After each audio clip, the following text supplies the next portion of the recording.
Welcome to the Cannabis Equipment News Podcast. Hi, I'm David Manti, and welcome to a new episode of the Cannabis Equipment News Podcast. With me today is Noah Novello, founder and CEO of Friday Ventures. How you doing today, Noah? Good, David. Thanks for having me. Absolutely. Thank you very much for joining me. But before we get started, please make sure to like, share, and subscribe to the podcast. You could also help us out a lot by leaving the podcast a positive review on whatever platform you use. If you want to email the podcast, you can reach me at david@cannabisequipmentnews with email the podcast in the subject line. You can also subscribe to our daily newsletter. Make sure you get it delivered to your inbox first. Noah, I always like to start the podcast with a little bit of background. So, you kind of gave me your background when we met at MJ Biz this year, but how did you get started in cannabis and mushrooms as well? So I have always been interested in cannabis and studied neuropsychopharmacology at The Ohio State University. And then I got into the autism field where I was working with kids on the more severe end of the spectrum and got injured during a physical restraint. I realized the medical benefits of cannabis for pain relief, for nausea relief with all the opioid medications I was put on, and really jumped into the industry to get involved with the medical benefits and learn about the plant, how to grow it and process it, and really make as much cannabis as possible. So how did that entry into the cannabis industry look? Where did you start first? So I absolutely started at the bottom, a couple of seeds in the closet and growing at home, learning how to make extracts and edibles at home, very simple, crude methods for my own products. Then I moved to Colorado and really started at the bottom, entry-level positions and trimming and in the farm, learning how to grow the plant in every stage, and then getting into the lab and extracting and eventually taking over the lab and managing it, and really getting more involved with R&D and product development, process improvement, and learning how to make things more efficient and really develop new products and control the THC potency. What was it that drew you towards the R&D side of things? Just really making products that actually work. When I realized that you could take the same plant and when you treat it different ways, and infuse it into products that are a variety of different methods of ingestion, you can really control your pain relief when it's a neuropathic pain or an inflammatory symptom. I was noticing that salves and tinctures versus edibles and vaping really had a different impact of how the medical benefits helped with my pain relief. So that really kind of drove me to learn more about processing and how the cannabinoids change throughout the growing and extraction process, and how you can isolate and reintroduce them back together to create new products. As you were going through this product development, was this after you were kind of like trying to figure out what worked best for you, or was this at the same time? It was after. So early on, when I first started developing products for myself, for my own pain relief, I didn't have any access to real lab equipment or analytical testing. So a lot of it was just kind of by how it felt. And reading about it, learning about it, and experimenting, trial and error. Once I got into the regulated industry and had access to the same strains and large quantities of it, I was able to learn more about the extraction process and all the variables that you can control to modify that end product. and being able to have test results that match up with the process really helped me learn how the cannabinoids act under vacuum, under different heat situations, achieving different consistencies to make the product easy to use. Does the industry have an issue with products that actually work? Yes, absolutely. Some of the best products. So I was in the Colorado industry for about 5 years, starting in 2013 before I moved to California. And in 2013, that's when the recreational market came on in Colorado. And I got involved right before that. And there was a lot of uh, high CBD strains out there in flower, in a extract versions that were 20 to 1, 3 to 1, 1 to 1, full spectrum extracts. Nowadays, I have trouble finding that anywhere. Anything that I'm seeing that is a a high CBD product is usually a CBD isolate that is blended with a THC distillate or isolate. And it really does not have the same medical benefits that you get when you have just the crude oil from a high CBD plant, and you get all those other cannabinoids and terpenes that play into the entourage effect. And speaking from somebody who really was using it for pain relief and trying CBD isolate and these different versions and blends, it just wasn't the same at all. So nowadays it's really hard to find anyone who's growing those types of plants and making a good full spectrum extract as opposed to just formulating.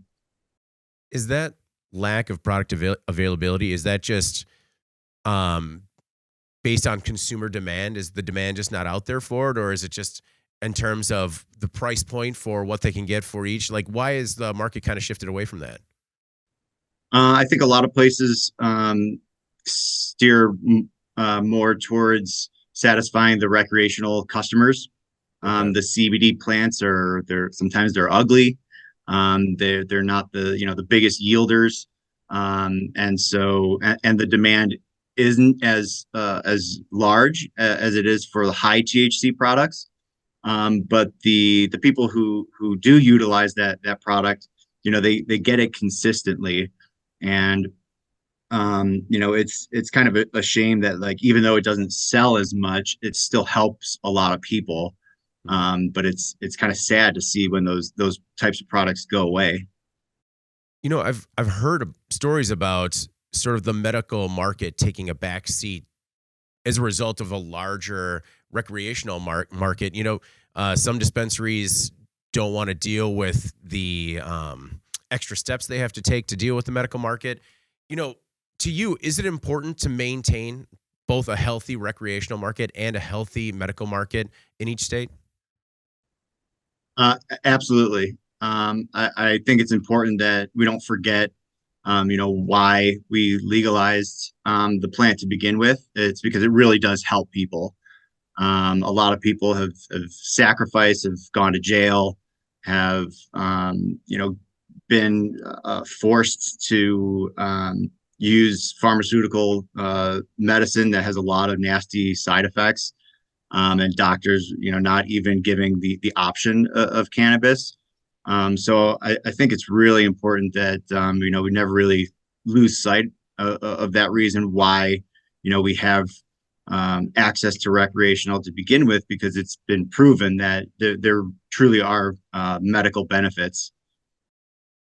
One thing that really inspired me about your story is sort of your just persistent pursuit of knowledge when it comes to both the plants and mushrooms. And that has kind of led you to some of the state of the art equipment that's available to people.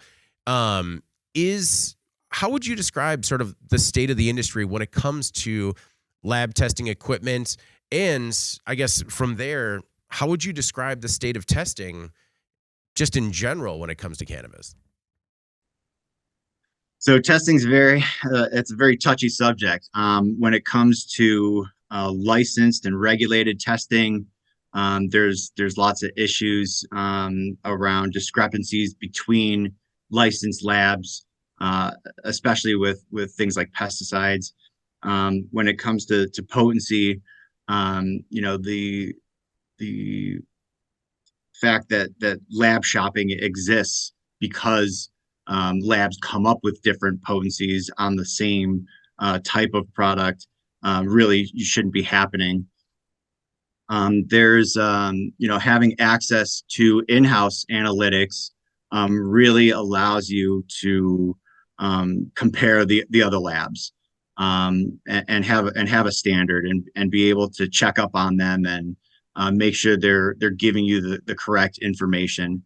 When it comes to formulating all these products and developing new products, utilizing that in-house tools to be able to dial in without having to wait for the lab or to question the lab is really important and helps a lot with development.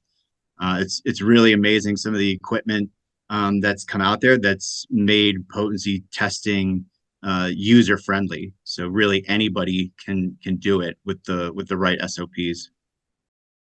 What's some of the equipment that's making it more user friendly?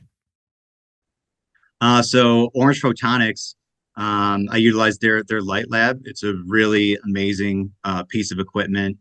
It's totally user friendly. It literally tells you every step of the way how to perform the potency test, how much solvent to use, how much weight of a particular type of sample that you're running.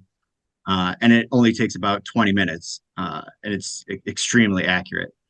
I've compared it to many other third-party labs, and it really lines up. I run it through production cycles and test my starting material, and then make a product and add a certain amount of weight to the product, whether that's a chocolate or a gummy or a tincture, and it really lines up. And so that really helps with homogenizing and learning how the product is affected throughout the production process. There's also near infrared devices that aren't quite as accurate, but can be useful throughout production. You talk about the importance of having these capabilities in-house, right? But I think that some people think, you hear the word lab and it's just a really expensive word. And, is it possible that people could, well, and the other is in terms of human resources, right? Training people up on this equipment. Is it possible to have something as simple as like this Orange Photonics device that you said is the Light Lab, just in-house to kind of have like a rudimentary start to in-house testing? Absolutely, it's super easy to train anyone on the machine, and being able to have those results right away, and be able to quickly get them and accurately and test a variety of products. It's really a great place to start, not just in the lab, but on the farm. If you're sourcing product, for distribution, dialing in different formulas, pre-rolls or vape pens, or whatever. It's really good to see and track all of your progression. They actually came out with a dashboard recently that kind of automatically sorts all of your data. So every test that you've ever run, you can bring it up. You can sort them by the sample name, by the potency, by the date, so you can see and track, a strain that you're harvesting throughout the course of a year, or an extraction process, and really monitor the whole operation. So besides formulating products, you really can utilize potency, throughout every aspect of a vertically integrated operation. Going back to the farm, you were working yourself up the ranks. How far did you get at a cannabis operator before you decided to kind of go out on your own for Friday with Friday Ventures? So I've pretty much held every position you could hold in a cannabis operation. Um, from working directly with the plants when it's growing, working with the plant after it's dried and cured. The lab is what really interested me the most. I really wanted to learn how to grow the product so I could grow my own cannabis, which is usually the best that you can get your hands on is what you grow yourself. So once I learned the growing process, made my way into the lab and really dove in with the extraction process. Concentrates is really what helped me most with breakthrough pain relief. I was taking 20 pills a day and was able to drop that down to zero within a week of having access to high THC, high CBD concentrates. So once I was in the lab and got many runs under my belt and started managing the lab, I kind of focused more on R&D and getting a little bit bigger and bigger, and was building out labs and doing some lab design, and really doing R&D kind of throughout the entire operation, in the greenhouse, on the manufacturing side, with pre-rolls and vape pens, along with everything that goes on in the lab with extracting and refining, remediating. So when you went at that moment when you decided you're going to stop the 20 pills a day and try this other remedy, what was that like? Like, I mean, I feel like that had to be pretty stressful, like kind of okay, here we go. Yeah, I mean, it was incredibly stressful. But I saw, how much cannabis improved my quality of life, and that was I knew immediately when I took my first dab, and being in pain and feeling the pain literally melt away within seconds. I really knew that this was something that I needed to be involved with, that I needed to have access to for myself, my own medical needs. But then beyond that, I knew it immediately that I needed to get involved and help, get more people access to this type of medicine. And I saw that best as getting hooked up with some of the biggest producers in Colorado and California, and really making as much as possible, and doing the R&D and developing good products, and helping with continuous improvement helps bring the costs down, which make it more affordable. So that's another big thing that I'm into, is making the product affordable, because insurance currently doesn't cover cannabis. So someone on a budget, and they're told, go to the store and buy your medicine, or we'll give you your pills for free. That's one of the things that you need to think about when making that transition. I was on workers' comp at the time. It was a work-related injury. So my finances weren't, really coming in. So that was a big factor, having to make the switch to purchasing cannabis oil, as opposed to going to the pharmacy and getting it for free. Luckily, I had some great friends who were growing and extracting at the time, and were able to provide me with the concentrates at an affordable price. In this pursuit of trying to make as much as possible for as cheap as possible, how do you feel about where you're at in that journey? I think that I've done a lot to contribute to that. I've done thousands of extraction runs and processed probably 100,000 pounds at least, of material, into millions of pre-rolls, millions of vape pens. So I feel pretty good about that. one thing when I started Friday Ventures, I started to realize that, me working, for a company, I can help this company make a lot of good product.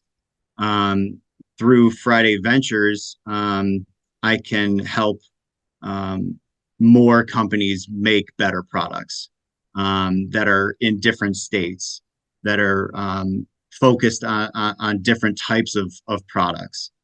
So to me, that was a way of being able to create a higher quality of products that are out there and getting more people access to it, kind of by opening the doors up and letting other people know that through testing, they can learn a lot about their products and make high quality, properly dosed, effective, tasty products that actually work. Well, I think it's really noble, and I also think it takes quite a bit of courage because a lot of people can stay at their current company and still feel like they're doing a lot of good locally or within a region or whatever. But it takes a lot to kind of go out on your own and just say like, no, I need to reach more people. And I don't know. I give you a lot of credit for that, man. Thanks. I appreciate that. I've really been on a mission ever since I got hurt and found. I've always loved recreational cannabis. Don't get me wrong. But when I was injured and I saw the medical benefits, I was like, wow, this is incredible, and really just dedicated everything to it. And seeing and hearing the same types of stories that I was in. A lot of people, used to say that I was like a poster child for medical cannabis because it really did. It completely turned my life around. And I'm seeing a lot of the same things with psychedelics. And so I've benefited from psychedelics, and I've seen and heard a lot of stories where people really benefit from depression and PTSD through the use of mushrooms and other psychedelics. So dialing in the potency for that is where I also saw an opportunity to kind of provide a service that really isn't out there too much yet, and a lot of people really aren't familiar with and don't know how to dose it. So just getting that information out there, I feel is going to be helpful, and that in turn will get kind of more respect for the industry, which gives us access to the technology and more regulated systems and legalization. I must admit, I do not know a lot or much at all about the psychedelics side of the business, but it does seem like as I have these conversations with cannabis professionals, there's this undercurrent of development and movement in the psychedelics industry, and I almost feel like it is surpassing cannabis in terms of innovation. What is going on in psychedelics right now, and sort of what's your piece of that? So, July of this year, Colorado changed some laws and legalized the personal use, possession, growing, cultivating, manufacturing, extraction, and testing for personal use psychedelics. That's psilocybin, psilocin mushrooms, DMT, ibogaine, and mescaline, excluding peyote. So they're in the process of developing the regulatory system where a licensed facility and whole structure of growing, manufacturing, transporting, testing, and then administering the psychedelic in a psychedelic healing center. Those licenses are going to start being issued next year. And that being said, right now and after the legal market gets going, the personal use aspect of it is really what interests me. A lot of people are already, growing and taking mushrooms either recreationally or therapeutically at home.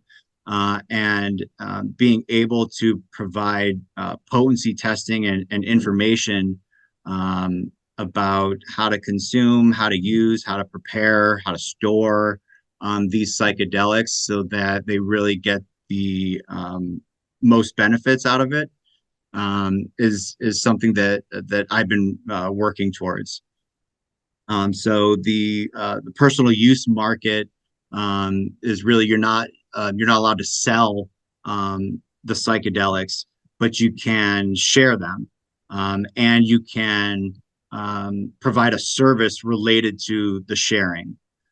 So spiritual guides or people that set up a proper space and help someone on their journey, or help teach them about the potency and the proper dosage, and how to prepare it in certain ways, how to prepare your mind and the product for that situation, has been really great. I've worked with my partner, Victoria. She's an energy healer and transformative women's coach. And she does these amazing retreats. And sometimes psilocybin is involved. And, with those, there's a lot of intention around it. There's a lot of education around it.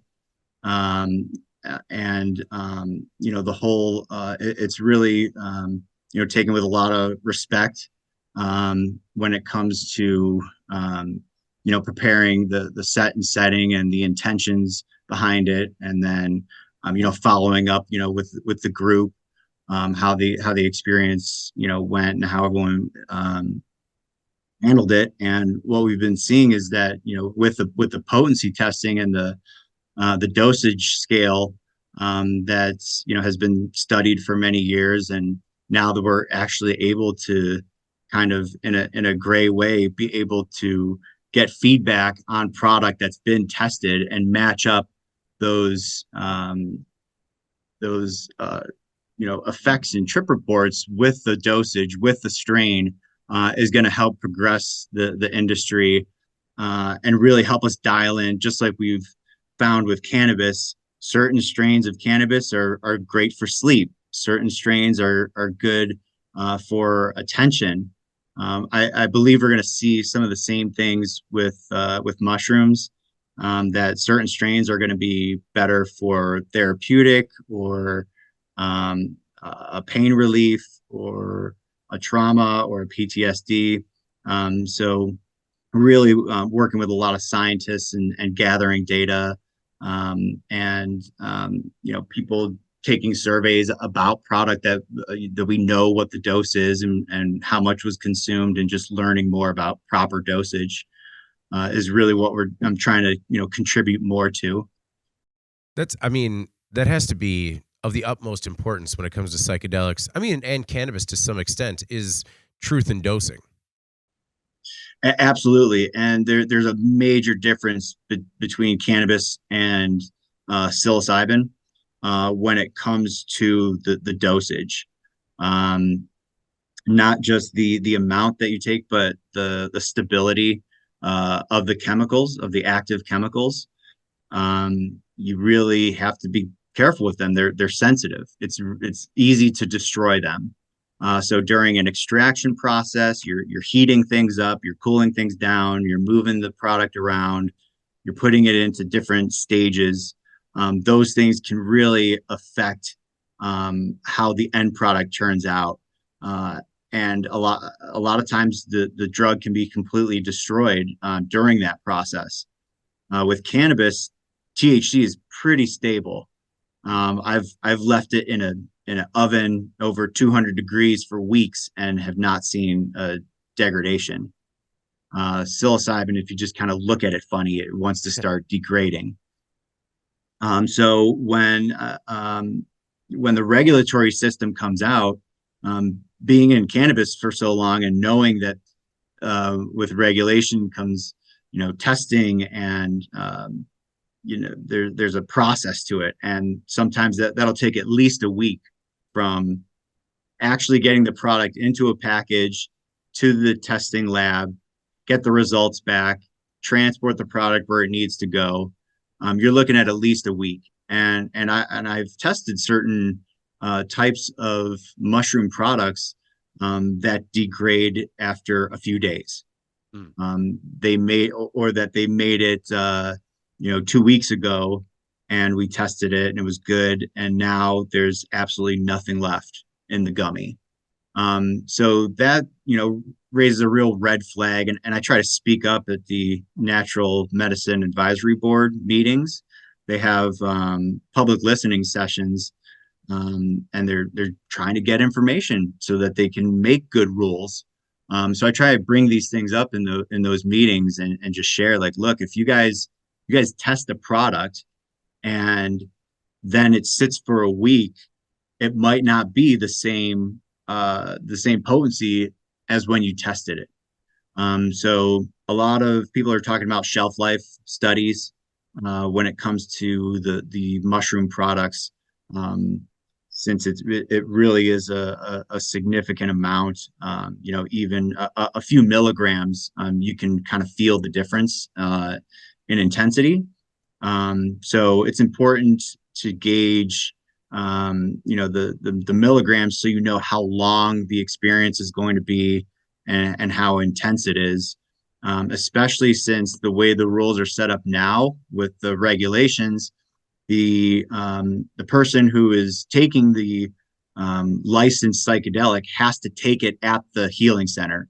You can't take the product home with them and consume it at their own home. It has to be consumed at the healing center. So knowing the difference in milligrams can change a 4-hour experience to an 8-hour experience. And if you have an entire staff, and you're setting things up, you really need to have control over that, just like any other medical procedure allows for a certain amount of time to kind of recover, with keeping costs low in mind. Is there a way to control that shelf instability, or is it always going to be kind of a volatile product? You can definitely control that shelf stability. There are lots of techniques for preserving that are not unique to the mushroom. Everything that we use in the food industry and in the cannabis world, all those preservation techniques are can be applied. Learning, through testing, why is your product degrading? When is it degrading? Is it because of heat, or is it because of certain ingredients or oxygen? So, you identify the things that degrade the mushroom: light, heat, time, oxygen, and you take steps to fight those situations. Okay. So I have tested quite a few products that have remained shelf stable for many months, in gummy form, in raw form. And so really just paying closer attention to the temperatures that are used, and when ingredients are being added, the storage of those ingredients, and the storage of the final product. It can definitely be done. Okay. How do you prepare your mind and the product for this experience? So preparing your mind, you want to ask yourself certain questions, but before you start getting into psychedelics. Do you have a history of mental illness in your family? Things like schizophrenia with your parents or grandparents should be a big stop sign, immediately. Those sorts of things can be exasperated, and if they're you might not, because you have you're predisposed to those illnesses, and psychedelics can actually kind of push you over the edge. So it's really not recommended. So you really want to look at your own stability first. Are you having a lot of trauma? Are you seeing a therapist? Do you have friends? Do you have somebody that can sit with you? Um, are you on a lot of other medications? So even before you take the medicine, just asking, going through these questions, because there's a lot of medication that can affect um, the intensity of the experience, either by greatly enhancing it if you're on an MAOI, or by dulling it, almost completely if you're on SSRIs. So once you've kind of gotten past that point, and you've talked with somebody who kind of is familiar with it, and you're like, yep, I've got some friends I can follow up with. You're not really so much of a loner. You always want to have somebody with you when dealing with psychedelics. um, and when you're kind of mentally prepared for it, it's always good to do a little bit of research, and know what the strain is, know how strong it is.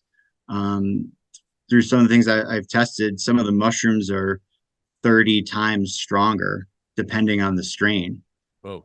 Even individual parts of the same mushroom can be over 75% difference in potency.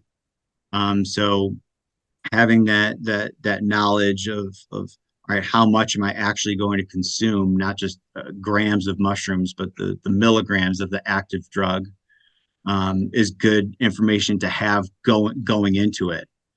Um, when you're on the substance, the set and setting is really important. Having a nice, clean, safe space, ideally with some nature, that could be helpful. You want to be comfortable. You don't want to be trying to find a song on your phone to play, like kind of have things all set up. So all you need to do is kind of relax with the journey, and then afterwards, following up with um, other people who you're taking the substance with, or somebody who can ask some questions. There's some really good surveys out there too, that I've been kind of looking towards and seen used a lot. A mystical experience questionnaire, and that can really help you kind of recall some of the things from your journey, and help gauge your proper dosage level, for what you're really seeking for, and what you're comfortable with. Are those the trip reports that you had mentioned earlier? Yeah, kind of. So you can, it's a long questionnaire, um, and the questionnaire is more about feedback on the intensity and the types of experience that you had. In addition to that, with the trip reports, we're also including the strain type, and how it was, the route of administration, how it was prepared, and the number of milligrams of the active psilocin that was consumed. We're also looking at, time, how long did it last, just to really, help guide people towards, the strain that is going to help them the most. So you just sent me a certificate of analysis. What are you trying to do in terms of gaining more insight when it comes to mushrooms? So, when gaining more insight on the certificate of analysis, and my whole thing with the potency testing is, I really don't want to just throw numbers at people. Right. I want them to really understand what the numbers mean, and how they can use it to make a better product, to increase the quality of their grow, make properly dosed products, or just know how much they're consuming. So with the COAs, we can look at the potency between different flushes, between different strains, different grow medias. that really help the cultivator learn how to grow a better product.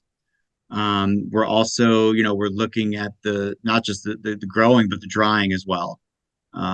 Freeze drying versus dehydrating versus air drying.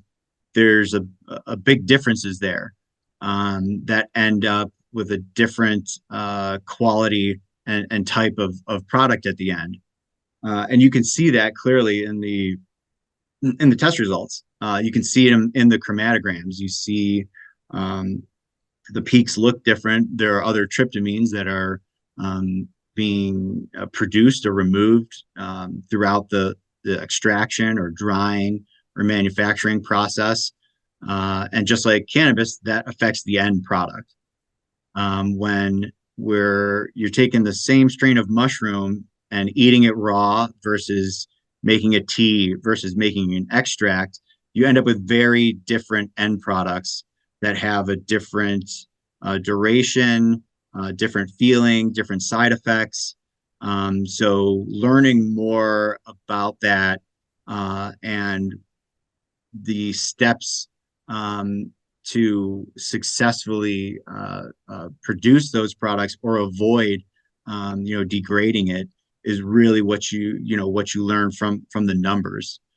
I also make a dosing chart, and that really shows people how much actual material to consume, so that they can start learning the difference in the potency of strains, or how to make a microdose or blend certain mushrooms to achieve a consistent potency.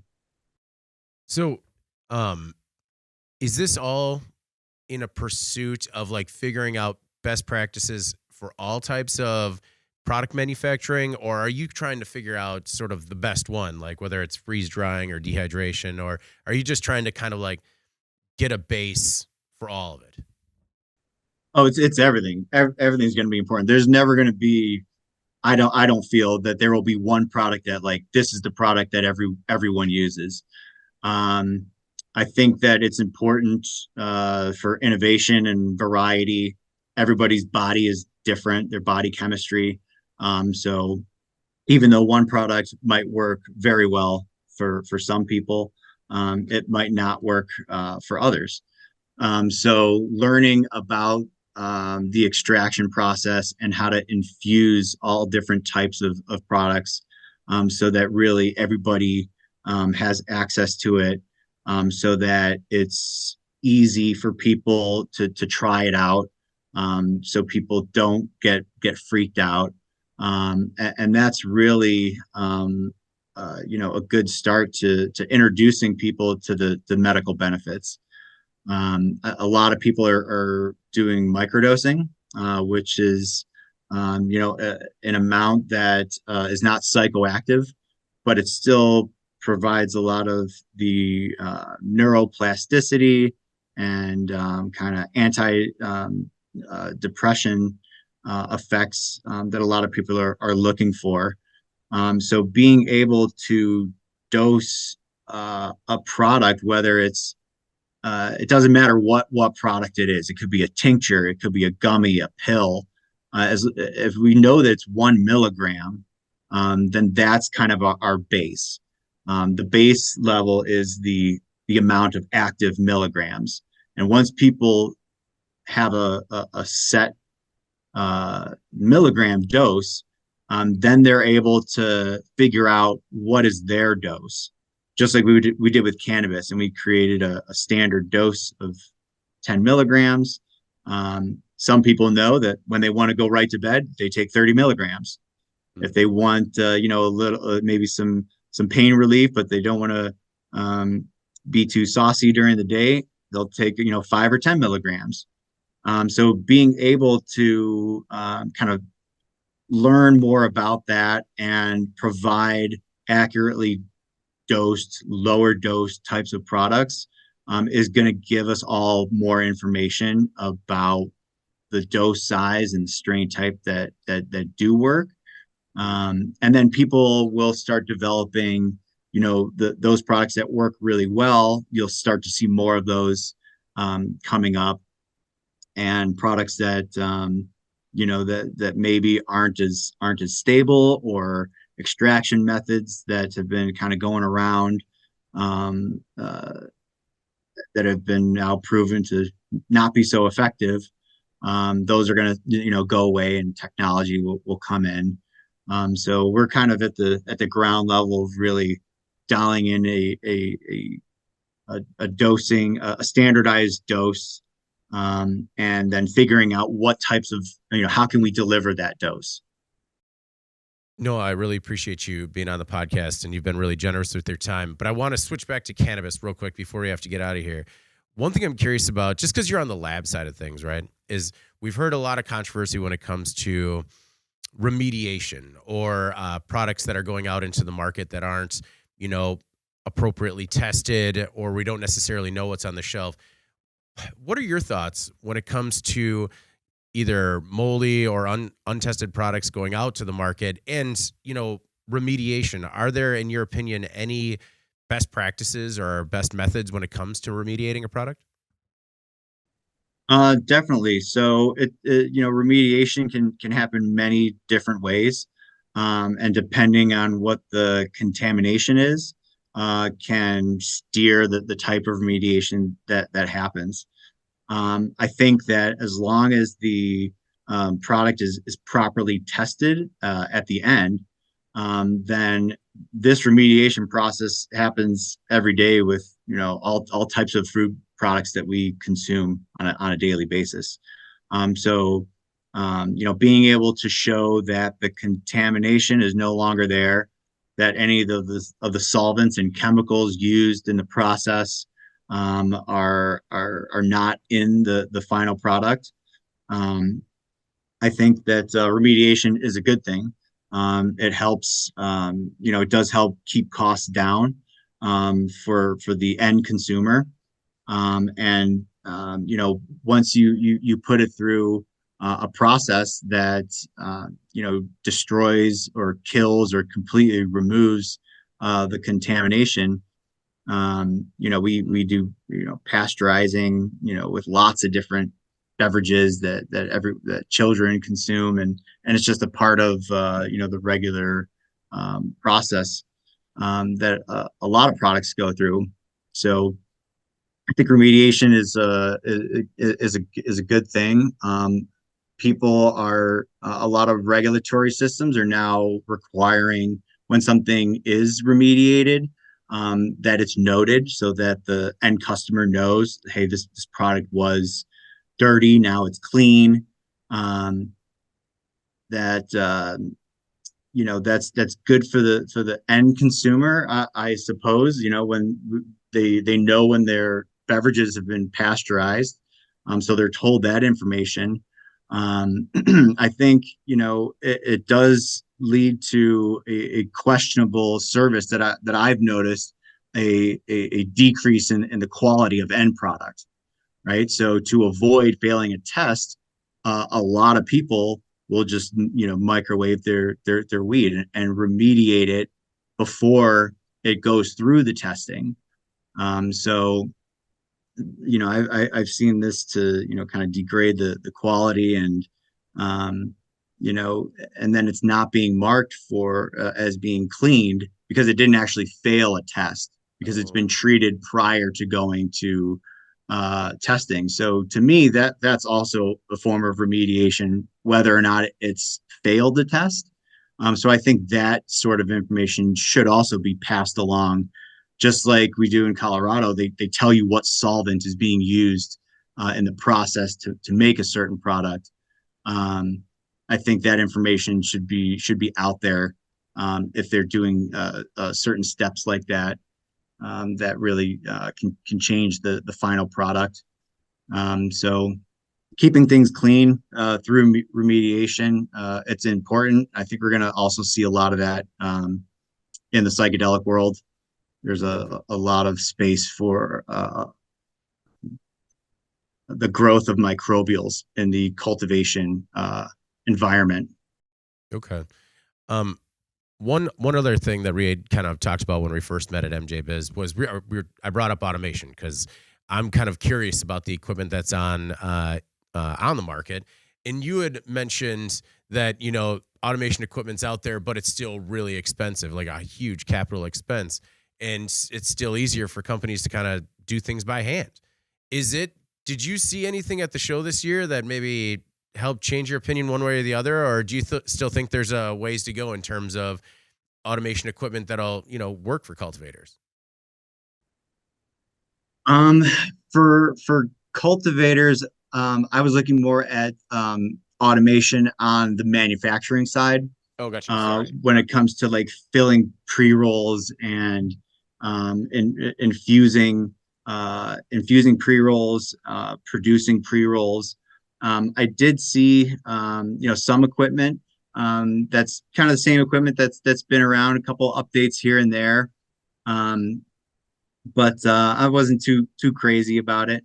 To really, it probably will work well for some people who need that. But that big investment of that type of automated equipment, it requires a lot of things to make it work well. And for it to really put out the numbers, it's not just you drop the machine and turn it on and you're cranking out 100,000 pre-rolls a day.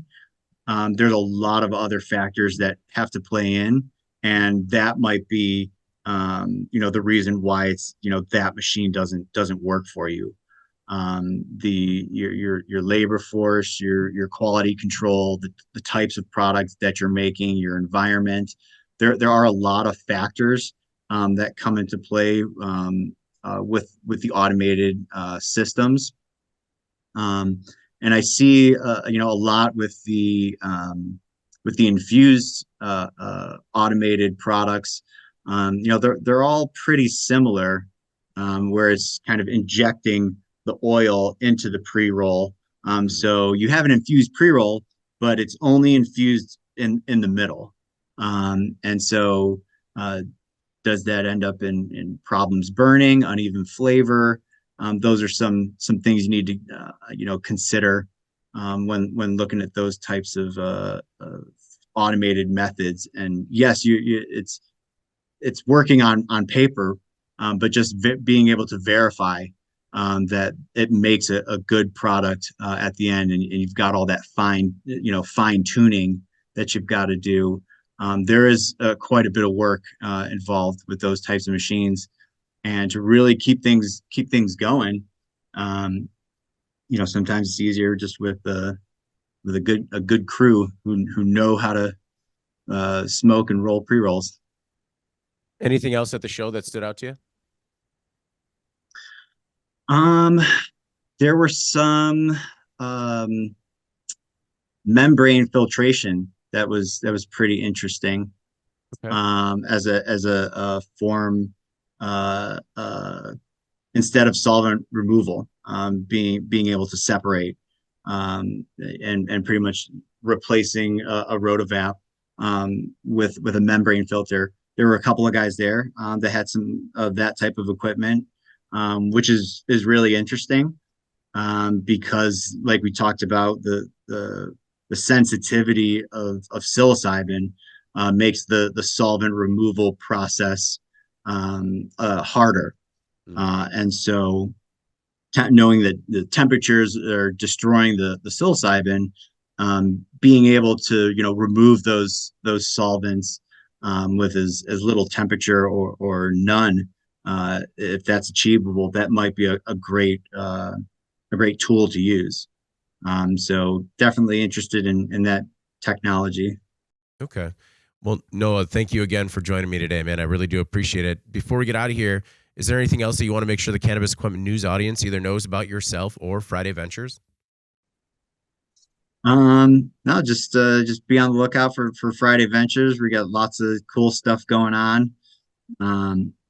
Orange Photonics is an amazing company. They've really allowed me to do the things that I'm able to do now, and be able to provide accurate potency tests to the public, without being a trained chemist, but being able to confidently rely on my potency tests based off of lots of data and research and comparing to other labs. Just really proud to be able to provide an affordable service and help educate people and contribute to a successful new industry. Noah, thank you again. I hope we get a chance to do it again soon. And please, just because your knowledge in the psychedelic industry is, second to none. So anytime we get a chance to talk, man, I really appreciate it. Great. Sounds good, David. All right. Well, before we get out of here, please make sure to like, share, and subscribe to the podcast. You could also help us out a lot by leaving the podcast a positive review on whatever platform you use. If you want to email the podcast, you can reach me at david@cannabisequipmentnews.com with email the podcast in the subject line. You can also subscribe to our daily newsletter. Make sure you get it delivered to your inbox first. For Noah Novello, founder and CEO of Friday Ventures, I'm David Manti. This is the Cannabis Equipment News Podcast. We'll see you next week.